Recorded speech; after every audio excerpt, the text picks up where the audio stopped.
Pra, e kuptove tani, kjo quhet bashkëqeverisje. Kur u emëruar një komisioner,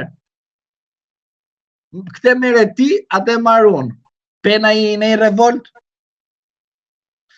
Ti pe tek avokati i popullit ndonjë revolt? Pa ishte revolt mashtrimi. Ku? Pra, ti je deputet dhe i jep ke firmën njërit aty dhe se di çka ke firmosur, pra ti je i papërgjegjshëm.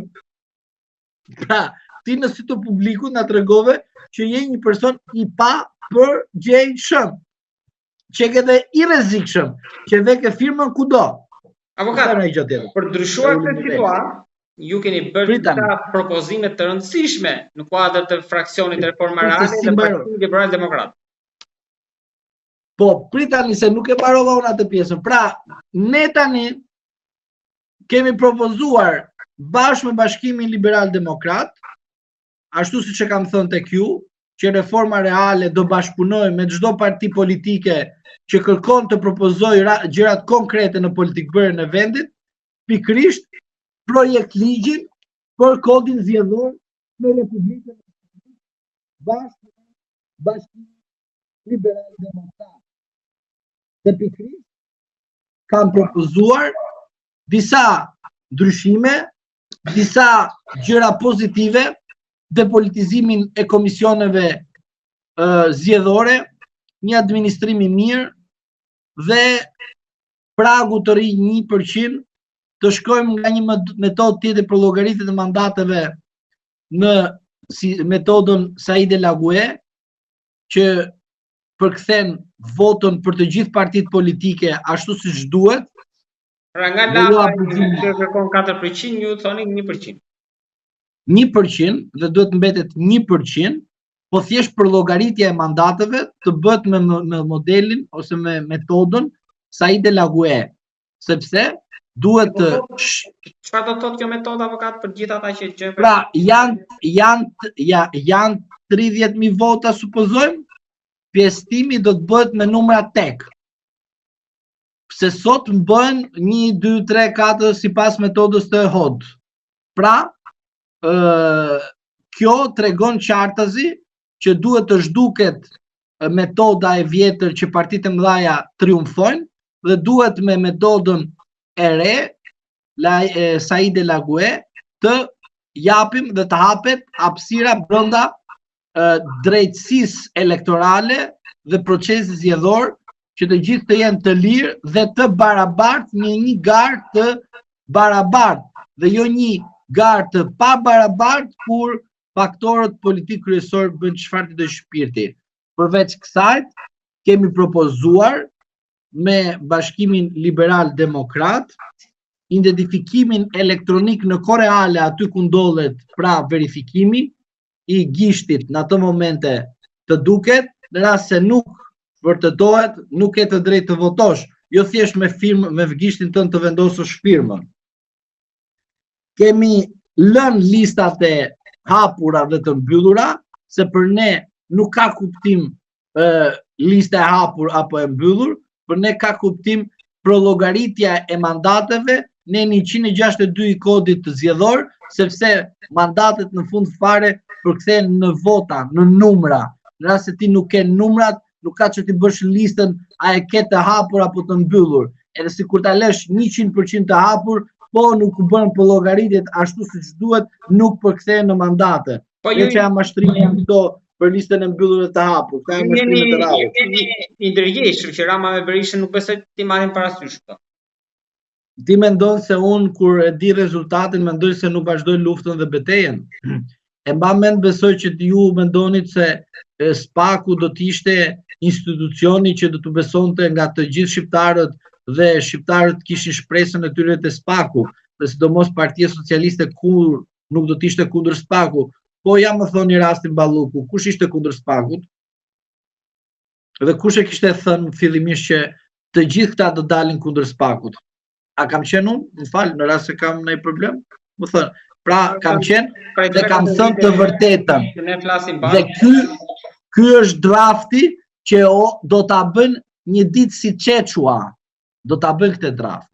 një ditë do detyrohen ta bëjnë, sepse kanë mashtruar popullin shqiptar kaq shumë e kanë zhgënjur që të dy palët, mos them edhe ata të cilët janë pjesë e politik bërës në tërësi, te popull socialist demokrat me parti pa parti, duke i diktuar çfarë duhet të bëjnë. Prandaj unë e lash edhe listën e fiksuar kështu siç është, edhe listën e hapur, që qytetarit po kapën 1% ndaj njërit, ta votojnë masivisht. Se edhe sikur ta lejë të hapur totalisht, përsëri eliminoj disa të tjerë, grupe të tjera të interesit që duhet patjetër të vendosen në parlament.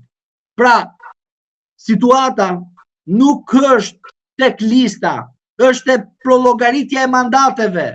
Në rast se ti shkon me pjesëtim 1, 2, 3, 4, 5, fiton vetëm partitë e mëdha.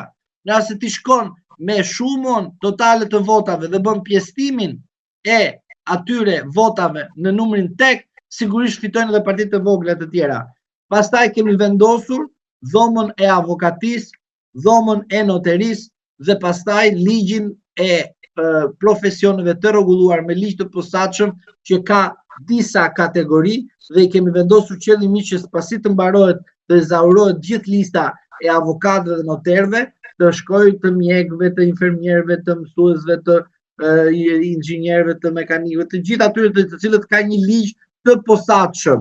Dhe komisioni qendror zgjedhor i bën ato që duhet të bëjë.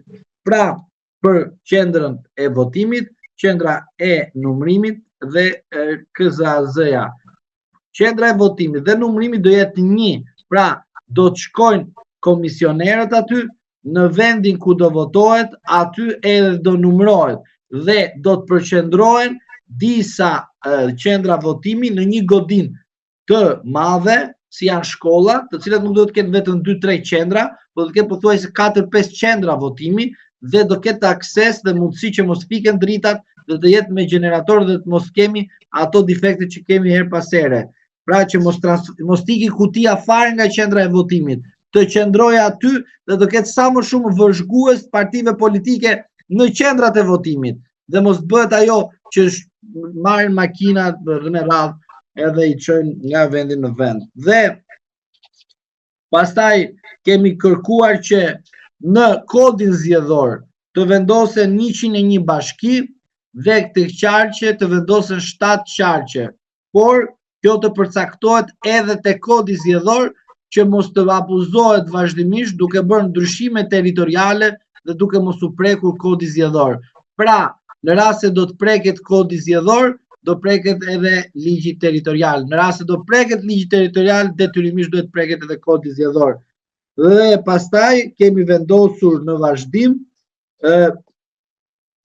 vazhdim të asaj që ne themi është edhe pjesa më e rëndësishme për mendimin tim, se vinë zgjedhjet lokale në 2027-ën, kryetari i bashkisë që do të kandidojë, në rast se në të dielën e parë nuk merr 50+1 vota, sigurisht nuk do të ketë mundësi të emërohet, por duhet të shkojë në balotazh në raundin e dytë dhe aty po mori 2 më të votuarit plus 50+1 bëhet ai që e fiton.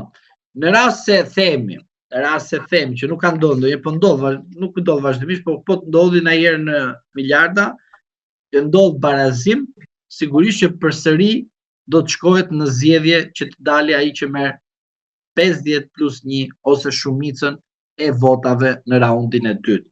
Prandaj, këto ishin propozimet duke hequr totalisht numërimin elektronik dhe mashtrimet elektronike dhe duke pajisur komisionerët me tablet, me celular që të çojnë në kohë reale në KQZ rezultatin përfundimtar të zgjedhjeve. Pra, të dërgohet në mënyrë zyrtare, por paraprake të dhënat ato që duhet të japen ndaj KQZ-s që t'i publikojnë në faqen zyrtare. Ky ka qenë propozimi jon dhe unë dua të falenderoj përmes jush Bashkimin Liberal Demokrat që pasi ju konsultuam në përrethe dhe vendosëm patjetër një analizë të duhur politike dhe elektorale. Pata fatin dhe kam fatin që vazhdimisht dal në përrethe për shkak të detyrës dhe këto takime janë bërë në vendet caktuara për shkak, për shembull, ishte në Sarandë, bëj një takim me antarë që kishte Bashkimi Liberal në Sarandë. Shkoja në Shkodër, takoja njerëz atje, pasi mbaroja gjyqet punët e mia, shkoja takoja njerëz atje.